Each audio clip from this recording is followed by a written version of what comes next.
Burung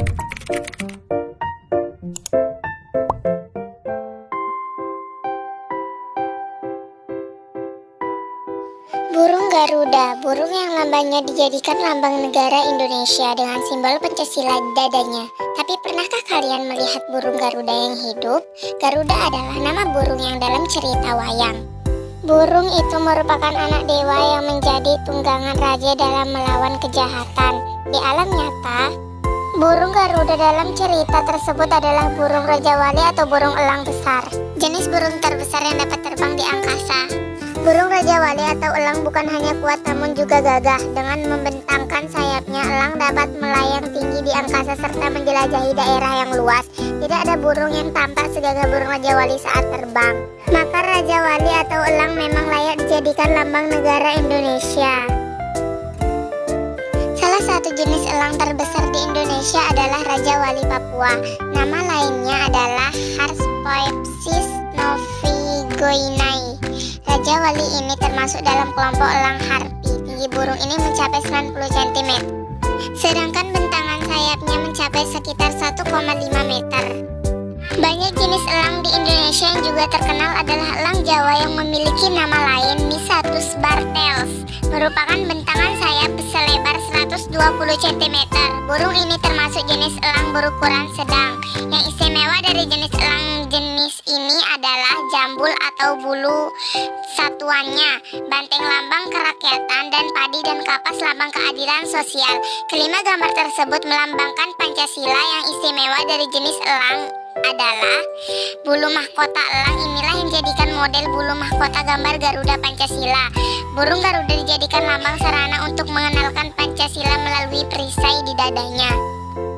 Perisai tersebut berisi gambar bintang lambang ketuhanan, rantai lambang kemanusiaan, pohon beringin lambang persatuan, banteng lambang kerakyatan, dan padi dan kapas lambang keadilan sosial.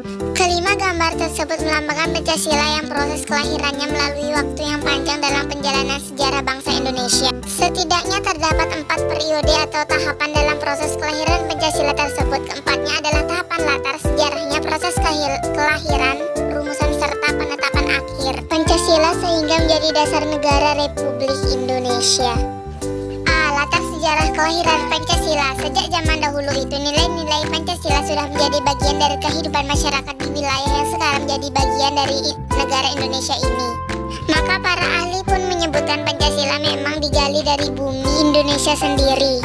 1. Masa sejarah awal. Beberapa peninggalan purba menunjukkan bahwa nilai-nilai Pancasila memang sudah ada sejak zaman dahulu, di mana praaksara. Sebelum abad ketiga Masehi, nilai ketuhanan saat itu antara lain terlihat pada sarana upacara keagamaan seperti neraka atau gong perunggu yang ditemukan di banyak tempat, mulu dari Sumatera hingga Alor, Nusa Tenggara Timur. Nilai kemanusiaan dan persatuan juga berkembang yang terlihat pada jejak-jejak peradaban lama, titik jejak peradaban di zaman praaksara itu. Antara lain adalah lukisan dinding gua seperti Wamepa, Papua, di Aleng-Aleng, Sulawesi Selatan hingga di pedalaman Kalimantan. Jejak peradaban lama yang mencerminkan naik kemanusiaan juga terwujud dengan adanya patung-patung purba seperti di Lembah Bada, Sulawesi Tengah maupun di Gunung Dempo, Sumatera Selatan. Nilai kemanusiaan berupa beraktivitas dan kesadaran berpikir makin berkembang setelah ada prasasti batu tertulis. Di sekitar abad ke-5 berdiri Kerajaan Tarumanegara di Jawa Barat, Kerajaan Kutai di Kalimantan Timur, disusul Kerajaan Kalingga di Jawa Tengah. Prasasti batu yang tertulis dari zaman itu menunjukkan ketentraman yang menjadi penanda nilai persatuan hingga kerakyatan dan keadilan sosial. Masyarakat dalam keadaan damai dan makmur. 2. Masa Kerajaan Nusantara. Kemakmuran bangsa Indonesia semakin meningkat di akhir abad ke-7. Di Sumatera muncul Kerajaan Besar Sriwijaya, disusul oleh Wangsa Sanjaya dan Sailendra di Jawa. Kerajaan kembar itu membangun Candi Borobudur sebagai candi umat Buddha terbesar, serta Candi Prambanan sebagai candi umat Hindu. Kemakmuran bangsa dilanjutkan oleh Kerajaan Majapahit yang berdiri setelah mengalahkan pasukan Tiongkok. Wilayah Majapahit sampai meliputi Singapura, Malaysia, Brunei Darussalam, Filipina, Kamboja, dan selatan Vietnam. Setelah itu lahir kerajaan Islam seperti Samudra Pasai, Demak, serta Ternate. 3. Masa penjajahan. Makmurnya negeri ini mengundang orang asing datang dari Tiongkok, India, Arab, lalu Eropa.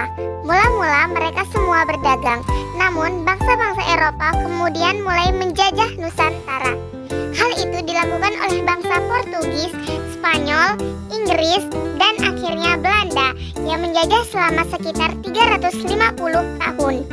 Di Sumatera terjadi perlawanan oleh Sultan Iskandar Muda, Sultan Baharudin, Singamaraja, Imam Bonjol dalam Perang Paderi 1803 sampai 1837 dan Cut Nyak-Dien dalam Perang Aceh 1873 sampai 1904. Di Jawa terjadi Perang Diponegoro 1825 sampai 1830. Patimura di Maluku, Jelantik di Bali, juga Pangeran Antasari di Kalimantan juga mengangkat senjata.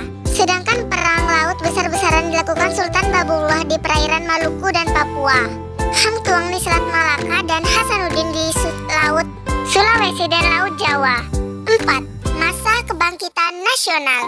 Memasuki abad ke-20, upaya melawan penjajah tidak lagi dengan perang melainkan lewat gerakan politik. Budi Utomo yang diprakarsai Wahidin Sudirohusodo berdiri pada tanggal 20 Mei 1908. Saat para pemuda bersumpah untuk bertumpah darah, berbangsa dan berbahasa, yang satu yakni Indonesia. Setelah Sumpah Pemuda, nama Indonesia makin sering dipakai. Tahun 1942, Jepang datang dan mengganti Belanda sebagai penjajah bangsa Indonesia. Harus berjuang lebih keras untuk merdeka. Santi, Om. Segitu aja penjelasan kami hari ini. Bila ada salah kata dalam video, kami mohon maaf. Terima kasih.